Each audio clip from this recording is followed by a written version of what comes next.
Bushido, du hast es hinter dir. Zeig mal dein Reh. Wie sieht's aus? Ja, super schwer, sieht sehr teuer aus und Wo steht's denn dann? Hast du wirklich einen Kamin? Du hast ja in deiner Rede einen Kamin erwähnt. Ja, hallo, ich wohne in einem großen Haus, das hat jetzt über 600 Quadratmeter, habe ich auch einen Ist der Kamin. Standard so ein Kamin in so einem Haus, ja? Ja, also in meinem Haus ist es Standard, ja. Genau. Gut, alles klar. Jetzt hast du ja selber gesagt, in der Rede 90 Sekunden ist eigentlich die Rede angesetzt. Was schätzt du? Wir haben die Zeit gestoppt. Wie lange hast du gebraucht? 4 Minuten? Fast. 4 Minuten 14 waren es ganz genau. 4,14, ja, ist doch schon mal gut geschätzt. Nun hast du ja gesagt, am Samstag triffst du dich mit Sido zum Angeln irgendwo an einem geheimen Ort. Was wirst Na, du so dem- geheim ist das nicht. Es ist halt nur vom Ordnungsamt geheim, weil wir, wie gesagt, keinen Angelschein haben und ich möchte keine 35 € Strafe zahlen müssen. Sonst muss ich den hier noch verhökern. Eben. Was wirst du ihm sagen? Was wird dein Fazit der Veranstaltung dann sein, wenn du ihn triffst?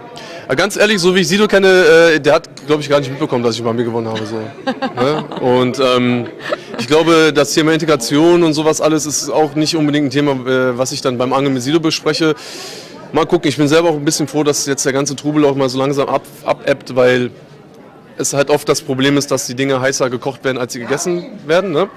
Und ich bin sehr froh, dass es jetzt langsam hoffentlich mal wieder ein bisschen runterkocht. Und Okay. Du bist also zufrieden mit deiner Rede, auch die du gehalten hast. Das ist ja das Wichtigste eigentlich. ja, mehr konnte ich nicht machen. Ich habe nichts auswendig gelernt. Das bedeutet, ich konnte in dem Sinne nichts Falsches sagen. Ich habe einfach gequatscht und ich wusste im Vorfeld, dass man gesagt hat, gut, wir machen mal den Timer aus, kannst du länger als 90 Sekunden reden. Ist bei mir ein bisschen gefährlich, weil ich neige meist zu ganz langen Monologen.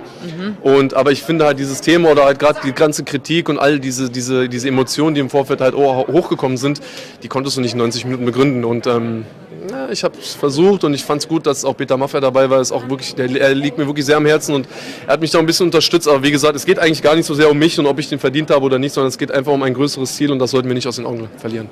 Dankeschön, schönen Vielen Abend. Dank, Ihnen auch. Alles Gute beim Saufen. Wir sind eins. ARD.